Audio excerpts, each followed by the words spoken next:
Muxtasar Minhajul Qasidin İmam İbn Qudama al-Maqdisi Adətlər içidəki ənənəlişib ketən münkarlar və əmrlər sultanlarını agahlandırış və onlarını yaxşılıq buyuruş. Bu barədə iki fəsil bayan qılğayımız. Birinci fəsil münkar işlər. Adətlər içidəki ənənəlişib ketən münkarlarını sanab tüyütüş mümkün emas. Lekin biz tüvəndə oxşaşlıq dəlalət sübutida bir qism münkarlarga işarət qılıb ötümüz. Bunlardan bəziləri tüvəndəkiçə. Məscidlərdə saxlanğan münkar işlər. Məscidlərdə tulub uçraydigan xatalıqlardan biri namazning ruku və səcdələrdə aram elishni tərk qilib, namozni astoydil o'qimaslikdir. Namazxonning kiyimiga yo'qishgan mehnat narsani ko'rmay qilishi, ko'zi ko'rmaslik yoki qorong'ulik sababli qiblani adashtirib qo'yishga o'xshash namozning durustligiga ta'sir yetkazadigan ishlarmi shu qatordandir. Qiroatni lahin bilan o'qish. Masjidda itikobda o'ltirg'uvchining bu munkarlarni tuzatishga tirishishi va buning oqibatini tushuntirib qo'yishi berilib, nafil namoz o'qigandan afzaldir. Muazzinlarning azonni uzartib etishi, kalimalarning madlarini bek so'zib etishi, xutba o'quvchining ustida ipak kiyim yoki qo'lida oltindan hal berilgan qilish bo'lishi, masjidlarda so'zlangan qissalarga yolg'on yavdaqlarning aralashib qilishi va fitnaga sabab bo'lg'usi cheklangan temalarning qo'shilib qilishi, erlar bilan ayollarning aralashib o'ltirishi buni to'sish kerak. Cuma kunlari masjidlarda dori-darmak, yemeklik, tumar setish, tilamchilik qilish va she'rlarni o'qish uchun halqa bo'lib olish va bularga o'xshash ishlar. Bularning bir qismi haram, bir qismi makruhdir. Bozorlardagi munkar ishlar. Bu munkarlardan biri ilm sitimda yolg'on aytish va malning aybini yushirishdir.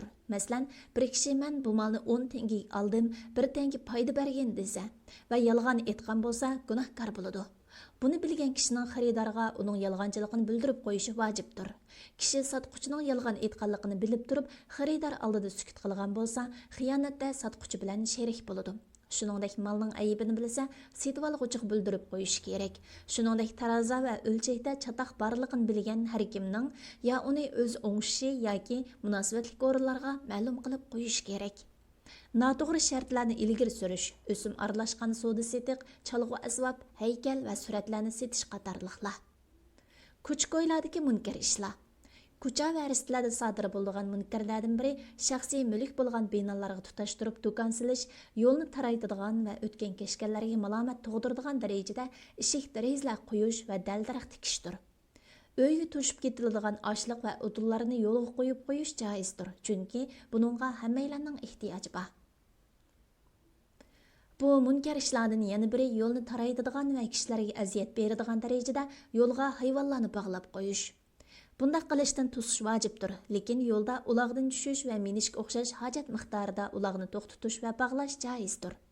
Hayvonlarga ko'tarilmaydigan darajada yuk ortish.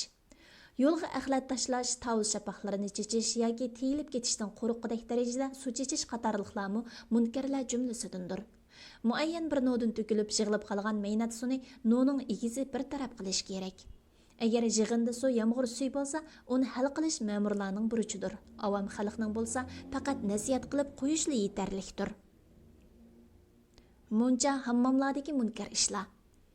Ammaviy munchalardagi munkar ishlardan biri muncha ishkida yoki ichkirda hayvonot suratlarining bo'lishidir. Jon-jonivor tasvirlangan suratlarning 100 qismini tunug'ul bo'lmoqdek darajada buzib tashlash kifoya. Suratlarni ko'rib uni yo'qotishga, buzib tashlashga qodir bo'lolmagan kishining u munchoq zarurat bo'lmasa, kirishi durust bo'lmaydi. Balki boshqa munkar yo'q munchaga bordi. Avratlarning ichilib qilishi, boshqalarning avratiga qarash, tallak badan yig'uchi, o'g'lig'ining o'lab qo'yishga buyrug'ining kirini tozalash yoki avratini tutish uchun kindik bilan yo'ti arsini ichishimi munkarlardandir. Qo'lini va nejis qachilarni az miqdordagi suv tiqishmi shu jumladandir. Maliki mazhabdagi kishi tahorat olganda qo'lini az miqdordagi suv tiqsa ayib emas, balki uningga yumshoq gap qilib, tahorat ilishda o'zbishimchilik qilish bilan menga aziyat bermasangiz bo'lamdi deyish kerak. Bularning hammasi munchidagi munkarlardandir. Ziyofatdagi munkar ishlar. Ərlərə ipək körpülərini silib beriş, altın yoki kumush cho'g'donga cho'g' qo'yib xo'sh puroq silish, altın va kumush qachilarda yeb ichish, altın yoki kumush qutilardagi gul suyini ishiltish, suratba pardalarni esish, g'azalxon ayollarning naqshlariga, chalg'ularning ovoziga quloq silish va ayollarning ziyoda jalbkor yosh yigitlarga qarashi qatorliqlarning hammasi ziyofat so'rinda bo'ladigan va tusish vojib bo'ladigan munkar ishlar bo'lib, bularni tusishdan ojiz kelgan kishi ziyofatdan chiqib ketishi lozim. Yostiq va gilamlarga tushirilgan suratlarga kelsak, bu munkar ish emasdir. Shuningdek, ayollarga silingan ipak ko'rplar va oltin zibizinatlarga ruxsatdir. Narasida qizning quliqiga oltin halqa silish uchun quliqini teshishga ruxsat qilinmaydi. Chunki u alam soladigan jarohatlantirish bo'lib durust emasdir.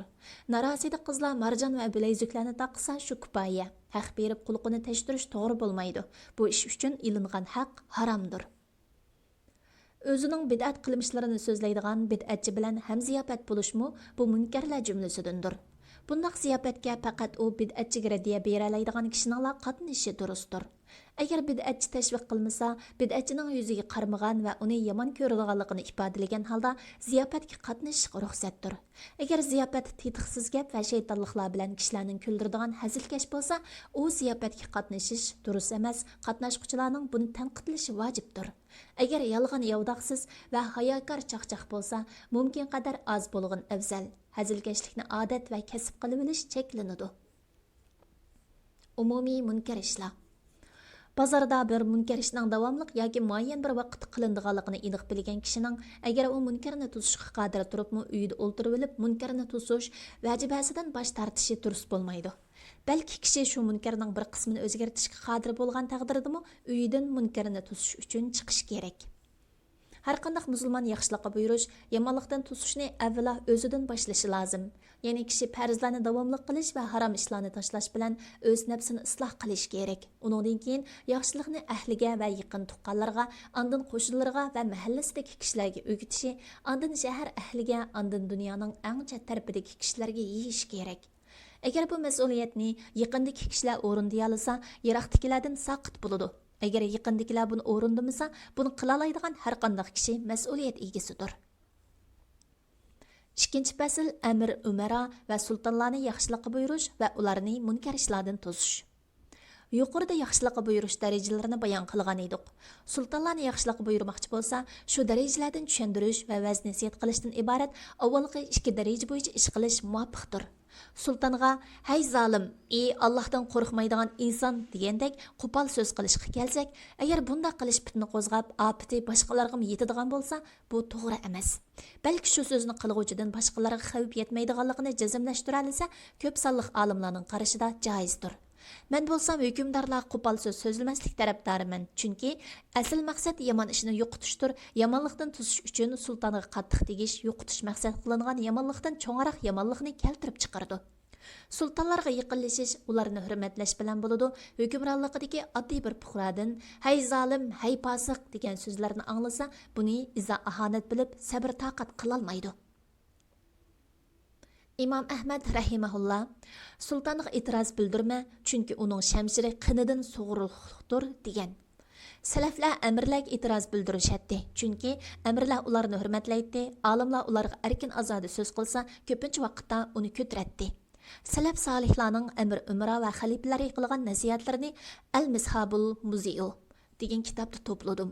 Tuvandagi shu kitobdan bir necha hikoyani tanlab bayon qilaman. Said ibn Amir Umar ibn Xattab raziyallohu anhu xitoban: "Men sana islomning javhari va alomatlaridan bo'lish ba'zi so'zlarni tavsiya qilmoqchiman. Kishilarning ishlarini qilishda Allohdan qo'rqin, Allohning buyruqlarini ijro qilayotganingda kishilardan qo'rqmag'in. So'zing bilan harakating zid bo'lmasin, chunki so'zning yaxshisi amal bilan quvvatlangan so'zdir. O'zing va oilangga yaxshi ko'rgan narsani yiroq yaqin musulmonlarga yaxshi ko'rgin. Haq bilan yo'lingda qandoq bo'lishidan qat'iy nazar baqaror mang'in va Allohning buyruqlarini ijro qilishda malomatchining malomatidan qo'rqmag'in" deganda Umar raziyallohu anhu: "Ey Abu Said, buningga kim qodir bo'la oladi?" degan edi. Abu Said: "Bo'yniga xuddi sening bo'yningga yuklangan vazifaga o'xshash vazifa yuklangan kishi" deb javob berdi. Qatada raziyallohu anhu aytadi, Umar ibn Xattab raziyallohu anhu Jarud bilan birga masjiddan chiqdi. Shu asnoda yo'ldan o'tayotgan bir ayolga duch kelishdi. Ömer onun salam qildi, o ayol salomga javob qaytardi yoki o ayol Ömerga salam qildi, Ömer onun salamiga javob qaytardi. Ondan o ayol: "Ey Ömer, men seni Ukaz bozorida kichik balalar bilan chelishayotgan Ömerchaq deb chaqirilgan vaqtingda tunuytdim. Uzun o'tmaysan Ömer deb atalding. Ondan yana kunlar o'tib mo'minlarning amiri deb atalding. Shuning uchun ra'iyatning ishlarida Allohdan qo'rqin. Bilginki, o'limdan qo'rqgan kishi fursatning qo'ldan ketishidan qo'rqudi" dedi. Bu gaplarni anglab Ömer raziyallohu anhu yig'lab ketdi. Jarut: "Hayhat! Siz mo'minlarning amriga so'zlashga jur'at qildingiz va uni yig'iltibatdingiz" dedi. Ömer: "Qo'y, bu ayolni tunimamsan? O ayol Allah Taala osmonlarning ustida so'zni anglagan Xavla bint Hakimdir. Allohning nomi bilan qasamki, Ömer uning so'zini anglashga bek loyiqdir" dedi. Azad qabilasidan bir mo'ysibit Muaviya raziyallohu anhuning yeniga kirib mundaq nasihat qildi. "Ey Muaviya, Allohdan qo'rqin. Bilginki, kelib ketayotgan har kecha kunduz seni dunyodan yiroqlashtirib, oxiratga yaqinlashtirdi. Sen qechib qutulolmaydigan birisi izingdan tap besib kelmoqda. Aldingi sen o'tolmaydigan bir taq tiklangan, sening taqqa yetib berishing nima degan tiz, ha? Seni qo'g'lig'uchi sang nihoyat tez yetishib oladi. Biz sen va boshqa barcha narsalar hamon yo'qolamiz. Biz dargohiga boradigan zot mangu qolg'uchidir. Agar yaxshi amal qilgan bo'lsak, yaxshilik bilan, yomon amal qilgan bo'lsak, yomonlik bilan jazolanmaymiz." Sulaymon ibn Abdulmalik bir qatim shaharga kirib 3 kun turdi. Ondan bu yerda bizga hadis so'zlab bergidek payg'ambar sallallohu alayhi vasallamning sahabalarini ko'rgan bir odam yo'qmi degan edi uningga. Abu Hazim deb bir kishi bor dedilar. Shuning bilan Sulaymon ibn Abdulmalik uni chaqirishga odam abatgan edi. Abu Hazim keldi. Sulaymon ibn Abdulmalik: "Ey Abu Hazim, bu nima adabsizlik?" degan edi. Abu Hazim: "Mendan qaysi adabsizlik ko'rildikin?" dedi. "Shaharning barliq kattalari yenimga keldi, lekin sen kelmading" dedi. "Aramizda men sening yeningga borgudek tunish jarayoni bo'lmadi." Oqsoqol rost aytdi: "Ey Abu Hazim, biz nimishqa o'limni yomon ko'ramiz? Chunki sizlar dunyoyinglarni avod qildinglar, oxiratinglarni xarob qildinglar. Shunga sizlar avod yerdan xarob yerga yutkilishni yomon ko'rasizlar." "Rost aytding, ey Abu Hazim. Alloh taolaning oldiga qandoq boramiz?" deb so'radi. Yaxshi ish qilg'uchi xuddi safar qilg'uchi oilasiga xushal-xo'ram holda kelgandek Alloh taolaning huzuriga xushal-xo'ram boradi. Yomon ish qilg'uchi bo'lsa, xuddi qochqin qulning xo'jayinining yeniga qo'rqib, qayg'uli holatga kelganidek boradi deb javob berdi. Shuning bilan Sulaymon bu gaplarni anglab, yig'lab ketdi va: "Ey Abu Hazim, kashki men Alloh taolaning huzurida bizga nimalar berildiganligini bilsam-chu" degan edi Abu Hazim. "O'zingni Alloh taolaning kitobiga atag'in, shundala Alloh taolaning huzurida sen nimalar borligini bilsan" dedi. "Ey Abu Hazim, shu bilimga Alloh taolaning kitobining qayerdan erishman? Alloh taolaning mo'minlar shak shubhisiz jannatda bo'ladi, kofirlar shak shubhisiz do'zaxda bo'ladi degan so'zidan. Allohning rahmati qayerda? Shubhisizki, Allohning rahmati yaxshilik qilguvchilarga yaqindir. Kim eng aqlliq?" so'radi Sulaymon. "Hikmatni o'rgangan va uni kishilarga o'rgatgan kishi. Kim eng ahmaq? Qayrindishi zolim bo'lsa-mu, uning arzularini ishga oshirish yo'lida o'zini tushirgan, boshqalarning dunyoligini deb o'zining oxiratini sotgan kishi eng ahmaq kishidir. Qaysi duo bek ijobatdir? Itoatmanlarning duosi. Qaysi sadiqaning savobi eng ko'p? Mili oz bo'lishiga qaramay kuchining yetishchi qiladigan sadiqaning savobi. Ey Abu Hazim, bizning bu maqomimizga nima deysan? Mendan buni so'ramag'in. Bir nasihat sifatida so'zlagin. Ba'zilar bu maqomni musulmonlarga maslahatni solmasdan va ularning ittifoqsiz jabr qilib oldi. Ondan dunyolik huquq uchun nahaq qonlar to'kdi va shu qonlar bilan dunyodan ketdi. Kashki ular Allohning dargohida nima deb o'zlarini aqladi, ularga nimalar deyildi bir bilsamchu. Ondan Sulaymon bilan o'ltirganlardan biri: "Ey shayx, bu nima degan yomon so'zlar?" degan edi Abu Hazim. "Yo'qsa taqsir. Öz vaqtida Alloh taolo olimlardan kitobni, ya'ni Qur'ondagi Allohning ahkomlarini kishilarga cho'qim bayon qilib berishga va yushirmaslikqa ahd olgandir" dedi. Sulaymon: "Ey Abu Hazim, biz bilan do'st bo'lamsan? Biz sendan foydaga erishsak, senmi bizdan foydaga erishsan qandoq?" degan edi Abu Hazim. "Alloh taolo o'z panohida saqlag'ay" dedi. "Nima uchun? Men sizlarga moyil bo'lib qilishdan qo'rqaman. Agar moyil bo'lib qolsam, Alloh taolo menga dunyo va oxiratda hasilab azob beradi. Manga nasihat qilgin, dedi Xalifa Sulaymon. Allah Taalaning seni to'sqan yerda ko'rib qilishidan yoki seni buyurgan yerda ko'rmay qilishidan qo'rqin, dedi. Sulaymon: "Ey Abu Hazim, bizga yaxshilik tilab duo qilgin." "Ey Allah, agar Sulaymon sening do'st bandang bo'lsa, uni yaxshilikqa muyassar qilgin. Agar undaq bo'lmasa, uni kukulisidan tutib yaxshilik yo'liga keltirgin." Shuning bilan Sulaymon: "G'ulam, 100 tilla ilib kelgin", dedi. G'ulam pulni ilib kelganda Sulaymon: "Abu Hazim buni al" degan edi. Abu Hazim: "Men bu so'rindagi odamlarga o'xshash bir odamman. Bu tartuqni hammaylar barobar algandil ala olayman. Aksicha, uningga mening ehtiyojim yo'q. Men bu tartuqni qilgan so'z nasihatlarim uchun bergan bo'lishingdan qo'rqaman", dedi. Sulaymon Abu Hazimning so'zlaridan hayron qoldi. Ondan Zuhri: "Abu Hazim 30 yildan buyon mening qo'shnim bo'ldi. Men uningga faqat gap qilib baxmadim" degan edi. Abu Hazim: "Sen Allohni unutding, shung meni unutding", dedi. Zuhri: "Sen menga haqorat qilyapsansan", dedi. Sulaymon: "Balki sen o'zingga haqorat qilyapsan. Sen qo'shnining qo'shni ustida haqqi borligini bilmamsan", dedi. Abu Hazim: "Bani Isroil to'g'ri yo'ldagi vaqtida amirlar olimlarga muhtoj edi. Olimlar dini bilan ulardan qochadi. Shuning bilan bu ahvolni bir qism nachar kishilar ko'rgandan keyin shu ilmni o'rgandi va u ilm bilan amirlarning yeniga keldi. Shunday qilib, ular gunoh ma'siyatlar ustida birlashdi. Shu sababdan ular nazardan tushdi va buzildi. Agar olimlar dinini va ilmini saqlagan bo'lsa edi, amirlar hamisha ulardan ayminatdi", dedi. Zuhri: "Sen bu gap bilan meni ko'zda tutayotgandek va meni nishon qilayotgandek qilasan", degan edi Abu Hazim. "Deydiganim mushunchalik", dedi. Hikoya qilindiki, bir Arabiy Sulaymon ibn Abdulmalikning yeniga kirdi. Alloh uningga rahim qilsin. Ondan: "Ey mu'minlarning amri, sana aytar so'zim bor. Gaplarim egri kelmasin. Agar gaplarim yoqmasmi qabul qilsang, uning keynida sen yaxshi ko'radigan narsalar bor", degan edi. Sulaymon: "Aytqin", dedi. "Ey mu'minlarning amri, sening atrofingda shundoq odamlar qo'rishidiki, ular sana dinini berib turib dunyoyingni, Parvardigoringni g'azablantirib turib sening roziligingni oldi. Sendan qo'rqdi-yu, Allohdan qo'rqmadi. Ular oxiratni xarob qilib dunyosini obod qildi. Shung ular oxiratdan qochib dunyoga taslim bo'ldi. Alloh sana omonat qo'ygan narsalarda ularga ishonch qilmag'in, chunki ular omonatni zoyi qilishda, ummatni yiqitishda kuchini ayamaydi. Sen ularning qilmishlaridan so'rilsan, lekin ular seninkilardan so'ralmaydi. Shunga oxiratingni buzish bilan ularning dunyosini yaxshilamag'in. O'zining oxiratini o'zinglarga dunyosi ivaziga sotquchi kishilar ishira eng ziyon tortquchi kishidir. Pah, sen tilingni asla sug'urib chiqarding. Halbuki tiling qilichingdan bekarak ittikkan, dedi. Shundoq, mu'minlarning amri. Bu sening manfaating uchundir, asla ziyoning uchun emas. Bir hojating bormi? Umum uchun bo'lmasa, o'zimga xos hojatim yo'qdir. O shundoq dedi va o'rnidan turib chiqib ketdi. Shuning bilan Sulaymon, "Mashallah, bu kishining tegi-tegidan esilligi balqib turdi. Uning qalbi nima degan sagak, tili nima degan o'tkir, niyati nima degan xolis, o'zi nima degan parhezkora, aql va sharaf mushundoq bo'lsin", dedi. Debdilarki, Umar ibn Abdulaziz rahimahulloh Abu Hazimga: "Menga nasihat qilgin", deydi. Abu Hazim: "Yotqiningda yeningni besib yotqin, ondan o'limni bosh uchingda bilgin. Ondan shu soatda ko'nglingning qaysi sifat fazilatlari xushtorligiga qarag'in va shu sifat fazilatlarni darhol olg'in. Ayni damda yana qalbing yomon ko'radigan xuluq sifatlarga qarag'in va uni darhol tashlag'in", dedi.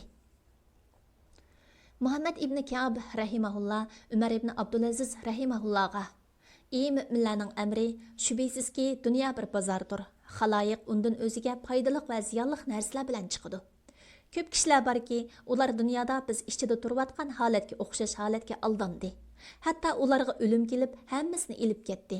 Ular arzu qilgan oxirat uchun uzuq tulik bo'ladigan, yomon ko'rgan do'zaxga qalqon bo'ladigan amallarni qila olmasdan malomatga uchirganicha dunyodan ketdi. Ular to'plagan mollar ularni baraqatimi maqtab baxmagan kishilarga taqsim qilindi. Ular bo'lsa, o'zlarini qabul qilmaydigan zotning yeniga qaytishdi. Ey mu'minlarning amri, shunga biz ularning kishini qattiq qiziqtiruvchi yaxshi amallariga qarashqa, ondan dunyoda shu yaxshi amallarni qilib ularga o'rin bosar bo'lishqa, shundaqla kishini qo'rqadigan yomon amallariga qarab shu yomon amallardan to'xtashqa bekmi loyiqmiz. Allohdan qo'rqin, eshiklarni ochqin. Ra'iyatning dardini anglashni qulaylashtirg'in. Mazlumga yordam qilg'in, zulm bilan ilib olingan narsalarni egisiga qaytarg'in. Qandaq bir kishida 3 xislat tepilsa, u kishi Alloh azza va jallaga bo'lgan iymonini mukammallashtirgan bo'ladi. Ular bo'lsa, bir ishdan rozi bo'lganda, bu rozilik kishini botil ish qilishga ilib bormasa, bir ishga g'azablansa, shu g'azab kishini haqiqatdan yiroqlashtirmasa, kuchi yetib turib o'ziga tegishli bo'lmaganni ilib olmasa, dedi. Ata ibn Abi Rabah Hishamning yeniga kirdi. Hisham uni qarshi oldi va "Ey Abu Muhammad, nima hojating barkin?" dedi. Hishamning qishida mo'tvar kishilar paranglashayotdi. Ular bu gapni anglab jim bo'ldi. Ata ibn Abi Rabah Hishamga ishga haram ahli ta'minotini va maoshlarini berishni aslab etdi. Hisham "Bo'ladi" dedi va buyruq qilib, "Ey xizmatchi, Makka va Madina ahliga ularga berilgan ta'minotlarni yozg'in" dedi. Ondan Hisham "Ey Abu Muhammad, buningdan boshqa hojatlaringmi bormi?" degan edi. Ata ibn Abi Rabah Hishamga "Ha, bor. Hijoz ahliga, Najd ahliga, chegara saqlayotganlarga ta'minot bersang" deb yodiga soldi. Hisham u degandek qildi. Hatto Ata ibn Abi Rabah zimmiylarni tilga ilib, ular taqat qilolmaydigan ishlarni yuklmaslikni tavsiya qildi. Hisham uning talbiga qo'shildi. Hisham oxirida buningdan boshqacha degan edi. Ata ibn Abi Rabah "Bar ey mo'minlarning amri, o'zing haqida Allohdan qo'rqin, sen yolg'iz yaratilding, yolg'iz o'lasan, yolg'iz tirilsan va yolg'iz holatda hisob berasan. Alloh bilan qasamki, sen ko'rayotgan kishilardan hech biri sen bilan birga bo'lmaydi" dedi. Hisham bu so'zlarni anglab, beshini tuvan qilib yig'ladi. Ata ibn Abi Rabah o'rnidan turib minib, eshikning yeniga kelganda, hamyon ko'tarib olgan bir kishi uning keynidan mangdi. Hamyonga kumush tanga silinganmi yoki oltin oqchimi bilmaydik. U kishi Ata ibn Abi Rabahga "Mo'minlarning amri buni sang buyurib berdi" degan edi. Ata ibn Abi Rabah "Tabliq qilganligimga sizlardan hech qanday haq talab qilmayman. Uni faqat olamlarning Parvardigoridan tilayman" dedi va chiqib ketdi. Alloh bilan qasamki, haqiqatan Ata ibn Abi Rabah ularning qishida bir yutum suv chaqliq narsa ichmagan edi. Muhammad ibn Abi Ali rahmatullohdan rivoyat qilindiki, "Men Abu Ja'far Mansurning so'rini edim. So'rinda ibn Abi Zibmu bar edi. U chaqda shaharning valisi Hasan ibn Zayd edi. G'ifar qabilasidagilar kelib, Mansurga Hasan ibn Zaydning ma'lum bir ishni shikoyat qilgan edi. Hasan buni anglab, "Ey mo'minlarning amiri, bu qanday odamlar? Bular to'g'riliq ibn Abi Zibdan so'rag'in" dedi. Shuning bilan Mansur ular to'g'riliq ibn Abi Zibdan so'ragan edi. U "Guvohlik beramanki, bular kishilarning yuz obro'yini to'kadigan kishilardir" deb javob berdi. G'ifar qabilasidan kelganlar "Ey mo'minlarning amri, uningdan Hasan ibn Zayd qanday kishi shuni so'rag'in" degan edi. Mansur uningdan "Hasan ibn Zayd qanday kishi" deb so'radi. Ibn Abi Zayd "Guvohlik beramanki, Hasan ibn Zayd nohaq hukm chiqaradigan kishidir" dedi. Mansur "Angladingmi ey Hasan" dedi. Ondan Hasan ibn Zayd uningdan "O'zing haqida so'rag'inchu" degan edi. Mansur "Mening haqimda nima deysan" dedi. Ibn Abi Zayd "Ey mo'minlarning amri, bu savolga javob berishimni talab qilmasangchu" dedi. Mansur "Azbray, mening qanday odam ekanligimni menga aytqin" degan edi. Ibn Abi Zayd "Guvohlik beramanki, sen bu huquqni nohaq olding va uni o'z ahliga bermading" dedi. Mansur qo'lini Ibn Abi Zaydning gardiniga qo'yib uningga "Bilginki, Alloh bilan qasamki, men bo'lmagan bo'lsam, Parislar, Rumliklar, Deylamiylar va Turklar seni bu makoningdan mahrum qoldirgan bo'ladi" degan edi. Ibn Abi Zayd Abu Bakr va Umar raziyallohu anhuma haqni oldi, adolat bilan taqsim qildi va Parislar, Rumliklarning yaqinlarini tutdi dedi. Shuning bilan Abu Ja'far Mansur ibn Abi Zaydni qo'yibdi va "Alloh bilan qasamki, men sening rost so'zlaganligingni bilmagan bo'lsam, seni o'ldirgan bo'lardim" dedi. Ibn Abi Zayd "Alloh bilan qasamki, ey mo'minlarning amiri, men sana o'g'ling Mahdiydanmi bekrak samimiyman" dedi. Avzai rahimahullohdan rivoyat qilindiki, u mundaq deydi: "Men sahilda turib atsam, Mansur meni chaqirib odam avatibdi. Men uning yeniga keldim, kelib uningga salom qilganimda meni o'ltirg'izdi. Ondan: Ey Avzavi, o'zlarini nima kechiktirib qo'ydi ekan degan edi. Men: Ey mo'minlarning amiri, nimani xohlaysan dedim. O'zlaridan ilm olishni xohlayman. Ey Amirul Mu'minin, qara. Sen bir narsa anglaysan-u, uningga amal qilmaysan dedim. Shunda menga Rabi vaqirdi va qo'li bilan qilishga ishorat qilgan edi. Mansur uningga koyidi va Bu degan savob elish o'rni, jazo o'rni emas dedi. Bu gapdan ko'nglim mamnun bo'ldi va uningga keng kushada so'zlashga boshladim va dedimki, ey mo'minlarning amri, Makhul manga Atiya ibn Busridan rivoyat qilib, payg'ambar sallallohu alayhi va sallamning qaysi bir vali puhralarini aldigan holatda o'lib ketsa, Alloh uningga jannatni harom qiladi deganligini aytgan edi. Ey mo'minlarning amri, xoh qizil tanlik bo'lsin, xoh qora tanlik bo'lsin, musulmon bo'lsin yoki kafir bo'lsin, sen o'zing hukmdor bo'lgan bu ra'iyatning ishlarini qo'yib, shaxsiy ishlaring bilan mashg'ul bo'lding. Har kishining odillikdan nasibasi bordir. Ra'iyatning ko'pi qo'zg'alib, sen keltirgan balo musibat va yoki salgan zulm mushaqqatlaringga isyon qilsa, sening ahvoling qandoq bo'lar? Ey Amirul Mu'minin, Makhul manga Habib ibn Salamadan Ziyad ibn Harisa rivoyat qilgan bir hadisni aytib bergan edi. U hadisda payg'ambar sallallohu alayhi va sallam bir arabiyni o'zi qasddan qilmagan azroq yaralantirishdan o'zidan qisos ilib olishga chaqirdi. Ondan payg'ambar sallallohu alayhi va sallamning yeniga Jibril alayhissalom kelib, "Ey Muhammad, haqiqatan Alloh seni zolim, mutakabbir payg'ambar qilib avatmidi?" dedi. Payg'ambar sallallohu alayhi va sallam arabiyni chaqirib, "Mendan qisosingni olg'in" degan edi. Arabiy, "Ata-onam sana fido bo'lsin. Senden razı buldum. Sen jinimga ziyon keltirsangmi, men roziman" dedi. Shuning bilan payg'ambar sallallohu alayhi va sallam uningga yaxshi duolarni qildi. Ey Amirul Mu'minin, nafsingning manfaati uchun azgin va nafsing uchun Rabbingdan omonlik tilegin. Ey mu'minlarning amiri, agar podshohlik ilgirkilarga boqiy qolgan bo'lsa-da, sana hargizmi podshohlik yetmagan bo'ladi. Podshohlik birovga boqiy qolmagandek, sana mu boqiy qolmaydi. Ey müminlərinin əmri, Allah Taala'nın ular vay halimizga, bu namı əməlgə çoğun kiçik işlərinin həmmiz xatırlanıbdığı deydi.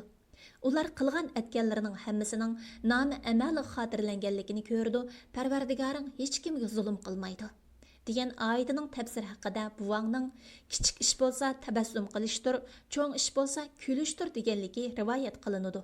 Demek tabassum qilish va kulishdek ishlar nom amalga yezilgan yerda qo'lning qilmishi, tilning demishi qandaqmi yezilmasin? Ey mu'minlarning amri, Kemin Umar raziyallohu anhuning agar bir qo'za daryo qirg'oqida zoyi bo'lib o'lib ketsa, shu qo'zi to'g'riliq savol qilinishimdan qo'rqaman deganligini anglaganman. Acaba sening igdorchiligingda turib, adolatingdan mahrum qolgan kishi haqida sen so'ralmay qolarsanmi? Ey müminlərinin əmri, Allah razı bolğur buvang. Ey Davud, seni biz haqiqatan yer yüzüdə xalifa qıldıq. Kişilərinin arasında adillik bilan hüküm çıxarğın, nəfs xahişq əgəşmegin ki, o seni Allah'ın yoludan azdırdı. Allah'ın yoludan azğanlar hesab günü, yəni qiyamət gününü unutğanlıqları üçün haqiqatan qattiq azabqa duchor boludu degan oyatni mundaq tafsir qilgan ekan.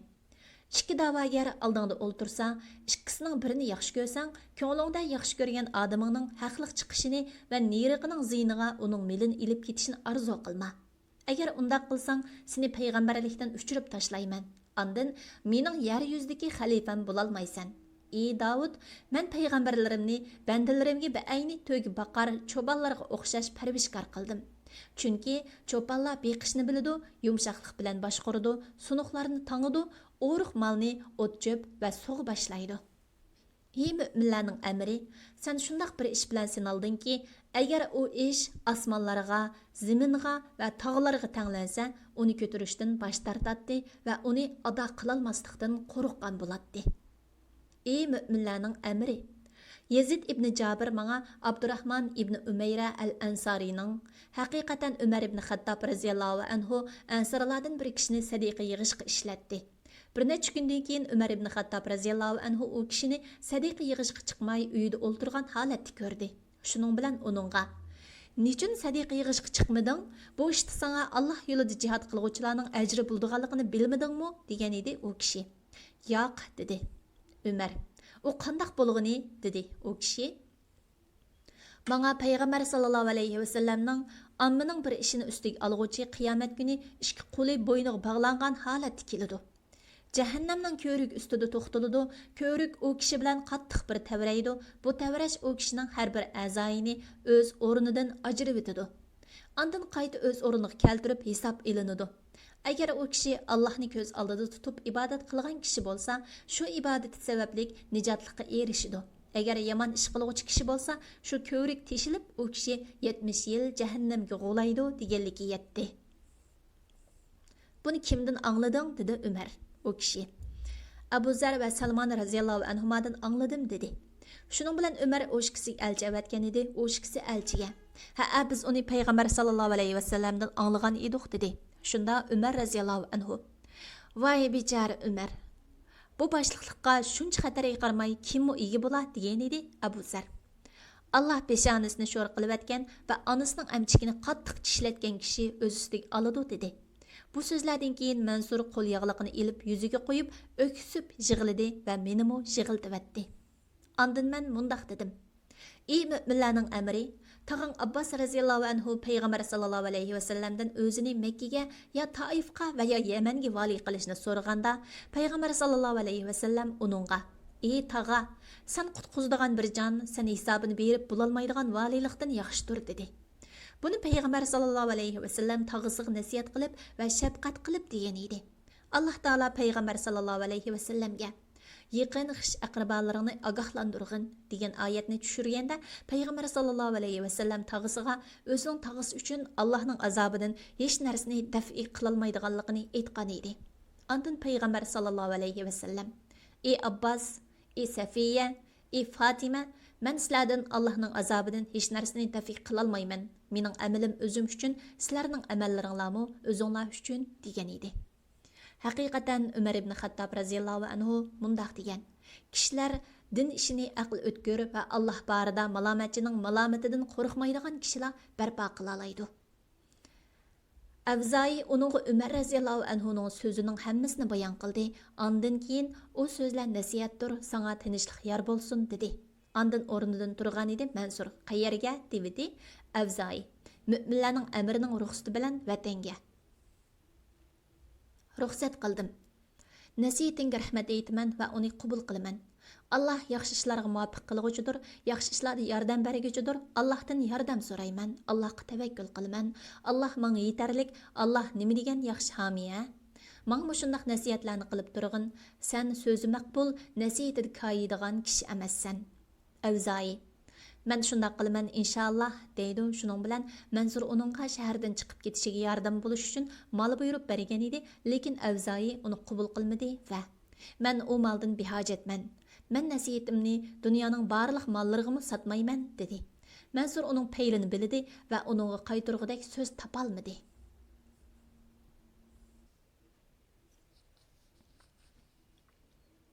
Harun Rashid haj qilayotganda uningga: "Ey mu'minlarning amri, Shaybon mu hajda?" dedilar. Harun Rashid: "Uni yenimga chaqirib kelinglar" degan edi. Chaqirib kelishdi. Ondan Harun Rashid Shaybonga: "Ey Shaybon, menga nasihat qilgin" dedi. Shaybon: "Ey mu'minlarning amri, piqir tilik amtik odamman, arabchani yaxshi so'zlay olmayman. Nasihat qilishim uchun menga so'zimni tushunadigan bir kishini ilib kelgin" dedi. Harun Rashid uning so'zini tushunadigan bir kishini keltirdi. Ondan Shaybon tilmochqa nabat tilida so'zlab deginki: "Ey Amirul Mu'minin, sana xotirjamlik manziliga yetib berishdan ilgari seni qo'rqitgan kishi, seni qo'rqinchli joyga berishdan ilgari xotirjam qilgan kishidan bekrak samimiydir" dedi. Harun Rashid: "Yeshbaroq aytsanchu" dedi. Shaybon tilmochqa: "Aytqin, sana Allohdan qo'rqqin, sen bu ummatdan so'rildigan kishisan. Allah seni bu ümmetki baş qildi. Bu ümmetning ishlarini sana tayin qildi.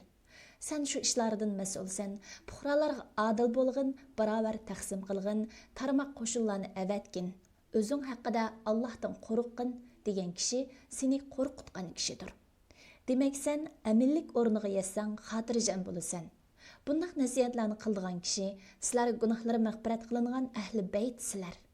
Sizlar payg'ambaringlarning tuqqanchiligi va shafaati bo'lasizlar deb seni xotirjam qildigan kishidan bekrak samimiy kishidir.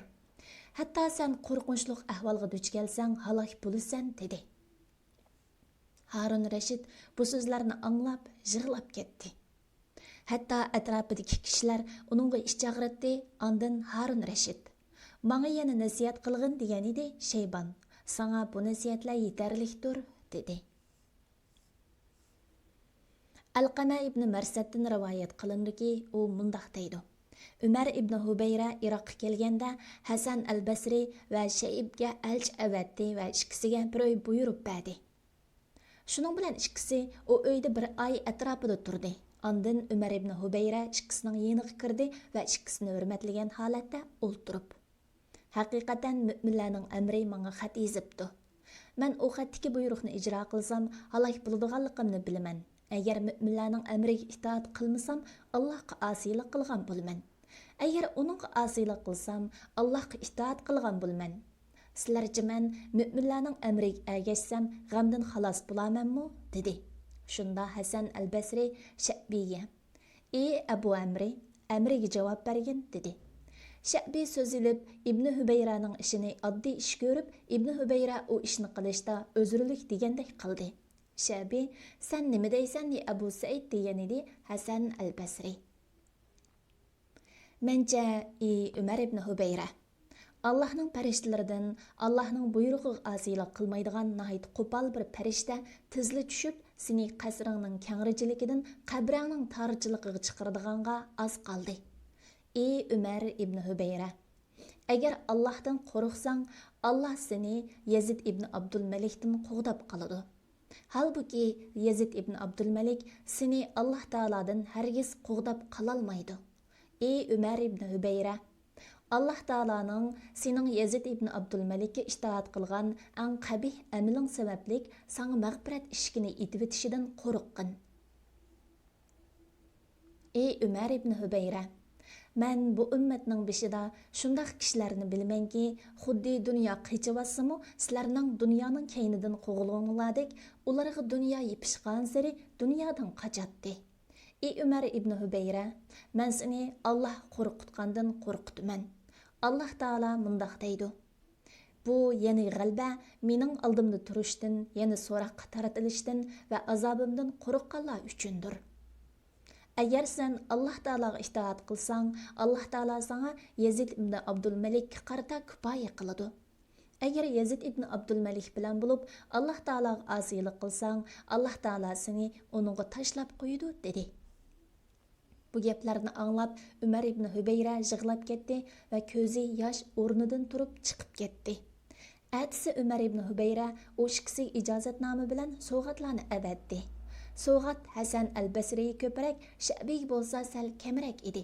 Ondan Sha'bi masjidga chiqdi va: "Ey xaloyiq, Allohning rizosini maxluqotlarning roziligidan afzal tanlashga qodir bo'lgan kishi tanlasin. Cinim ilkidi bo'lgan zot bilan qasamki, Hasan al-Basri bilgan narsani men bilmabdiman. Men Ibn Hubayraning roziligini ko'zlagan edim, shu sababdan Alloh meni uningdan yiroqlashtirdi", dedi. Muhammad ibn Vazi rahimahullah havo issiq bir kunda Basra valisi Bilal ibn Abu Burdaning yeniga kirdi. Bilal muhofizatchilari va ayollar orasida bo'lib, uning qoshida muz bar edi. Bilal: "Ey Abu Abdullah, senchi bizning bu uyimiz qandaqaroq ekan?" degan edi Muhammad ibn Vasi. "Sening uying go'zaldir, jannat uningdan go'zaldir. Do'zaxni aslash bundaq uydan mashg'ul qiladi", dedi. "Taqdir haqida nima deysan? Qabr ahliga qo'shilgan qo'shnilaringni aslagin, ularni aslash taqdir haqida gap qilishdan seni mashg'ul qiladi. Allohdan tilab menga duo qilgin. Sen mening duoyimni nima qilsan? İşkingda mundaq kishilar sening zulmingdan dad aytishmoqda. Ularning duosi mening duoyimdan burun Alloh taolaning dargohiga ko'tariladi. Zulm qilmagin, shundala mening duoyimga muhtoj bo'lmaysan." Bular bo'lsa, amirlar nasihat qilish haqida kelgan qisqacha bir qism xabarlardir. Texmi ko'p ma'lumotga ega bo'lishni xohlaganlar Al-Misbahul Muziyu degan kitobga qarasin. Mana bular olimlarning yaxshilikqa buyurish va yomonlikdan tuzish odatlariga doir hikoyalardir. Ular ehtiyot qilishdan Alloh taolaning haqqini barpo qilishni, sultonlarning kuch-huquqlariga parvo qilishni a'lo biladi. Lekin o zamonlarda beyk hükümdarlar ilmning haqqini va fazilatini bilib, olimlarning nasihatlariga sabr qiladi. Zamonimizda bo'lsa, fiqrning qarashicha eng afzali sultonlardan qaytishdir. Agar ular bilan uchrashib qolsa, nozik nasihatlarni qilish bilan qanoatlansa kifoya. Chunki buning ikki sababi bordir. Birinchisi, nasihat qilg'uchiga munosabatlik bo'lib, nasihat qilg'uchining niyati yomon va nasihat qilish bilan dunyo va riyokorlikqa moyil bo'lishidir. Demak, bu holatda qilgan nasihatda samimiyat bo'lmaydi. Ikkinchisi, nasihat qiling'uchiga munosabatlikdir. Chunki dunyoni yaxshi ko'rish ko'plagan kishilarni oxiratni aslashdan mashg'ul qildi. Ularning dunyoni cho'ng bilishi ularga olimlarni cho'ng bilishni unutildirdi. Müminning o'zini xar qilishi joiz emasdir. Yaxshilikqa buyurish va yomonlikdan to'sish bo'limi bu yerda tamomdir. Muallif buning oldida quloq silib anglash va qalbning ta'sirlanishi haqida bir bo'lim bayon qilgan edi. Biz bu yerda u haqda qisqacha bir qism mazmunlarni bayon qilamiz. Quloq silib anglash va qalbning ta'sirlanishi. Biz ko'zda tutayotgan quloq silib anglash, nag'ma-navo anglashdir. Naqsh anglash iblisning qalblarini buzadigan eng cho'ng vositalar qatoridandir. İblis nag'ma-navo orqali avam xalqdan sirt olimlar va zohidlardan sanoqsiz kishilarni aldidi. Hatto ular yiqimliq naqshlarni anglagan chog'da Alloh taologa qarta qalb huzur hosil bo'ladi deb jo'ylashdi. Va naqsh anglashdan paydo bo'lgan qalb xushalliqi yoki beoromligi oxiratga aloqador ta'sirlanishdir deb gumon qildi. Agar haqiqatni bilishni istasang, dastlabki asriga qara. Payg'ambar sallallohu alayhi va sallam yoki sahobalari shuningdan birasini qildimi? Yoki tabiinlar va ularga ergashuvchilarning va ummatning faqih olimlaridan Imom Malik, Abu Hanifa, Shafi'i va Ahmad rahimahullohning so'zlariga qara. Barliq olimlar g'azalxonlikni ayiblagan. Hatto Imom Malik rahimahulloh biri cho'ri qiz setib olsa va uning naqshchi ekanligini bilsa, setib olg'uchining uni egasiga qaytarish haqqi bor degan. U yana naqsh aytish haqida so'ralganda, u pasixlarning qilqidir degan. Imom Ahmad rahimahullohdan bir kishi bolasini va naqshchi bir cho'rini orqada qo'yib o'lib ketsa va bola u naqshchi cho'rini setishga muhtoj bo'lsa qanday qiladi deb so'ralganda imom u cho'ra naqshchi deb emas oddiy cho'ra deb setiladi dedi. Shuning bilan uningga u cho'ra naqshchi deb setilsa 30 mingga yaraydi, oddiy cho'ra deb setilsa balkim 20 tillaga yarish mumkin deyilgan edi. Imom Ahmad u cho'ra oddiy cho'ra deb setiladi dedi. Mujtahid fuqaholar naqsh aytishdan cheklashda birlikka kelgandir. Imom Shafi'ning mo'tabar hamrohlaridan bo'lmish Abu Tayyib at-Tabari bir asrda naqshni qattiq cheklagan. Naqsh aytish muboh degan qarashga qaymoqqan bir qism kishilar isildi va salaf solihlardan ba'zilar naqshga ruxsat qilgan dedi. Imom Ahmad rahimahullohmu so'zman bir kishining so'zini anglab, bundoq so'zlarni qilsa hech qisi yo'q degan edi. Shunga mubohliqqa fatvo berilgan naqshning qaysi naqsh ekanligini o'ylanib beqish kerak. Ruxsat qilingan naqsh g'azallar bo'lsa, dumboq yoki tankash asbobi bo'lmagan, chavak va usul qo'shilmagan zoidona va shuningga o'xshagan mazmundagi she'rlardir. Aisha raziyallohu anhaning hadisidagi ikki o'langchi qizning bo'z kunida ansarlar aytishgan qo'shiqlar bilan o'lang aytganligi mushu ehtimolga yaqindirki, ular kishini yayratadigan naqshlardan emasdir. Ma'lumki, tab, qalun, nay va o't qatorliq turli chalg'u asboblarni burunqilar bilmaydi. Bular keyingilarning ijodidir.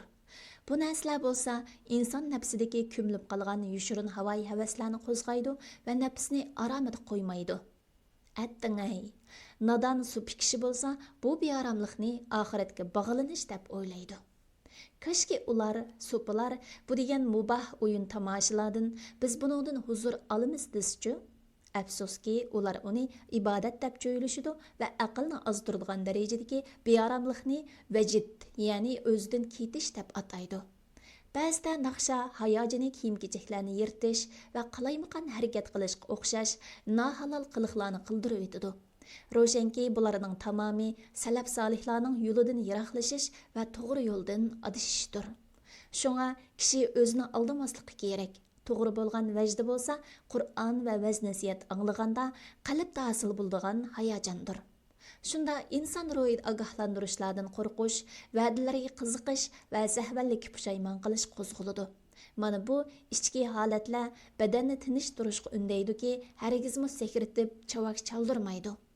Qalblarni Allohning ishiklarining oldiga apirish uchun gulmaram oy potamlarni tiliga ilishga muhtoj bo'lg'idek darajada bizga Qur'on, vaznasiyat va zoidani she'rlar kam bo'lib qolg'ini yo'q.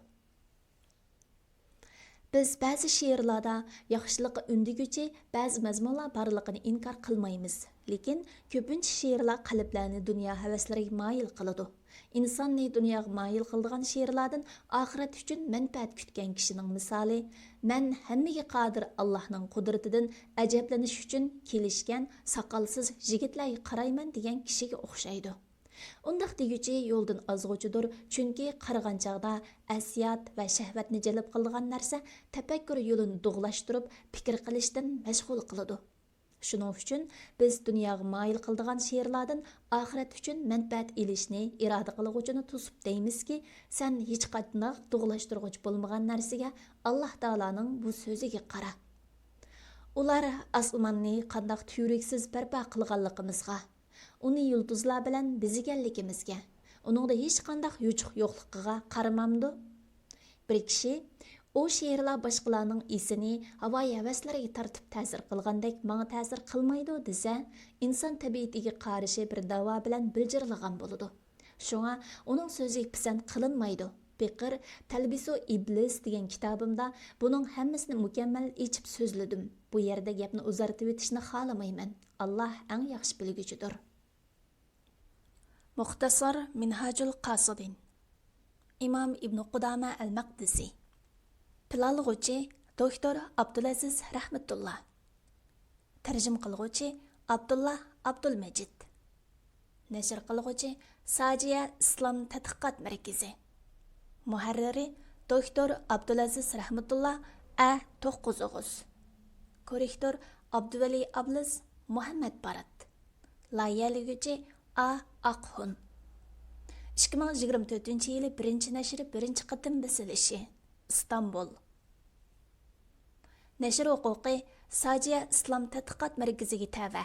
Har qanday o'rin yoki shaxsning xohlagancha ko'paytib tarqitishiga ruxsat qilinmaydi.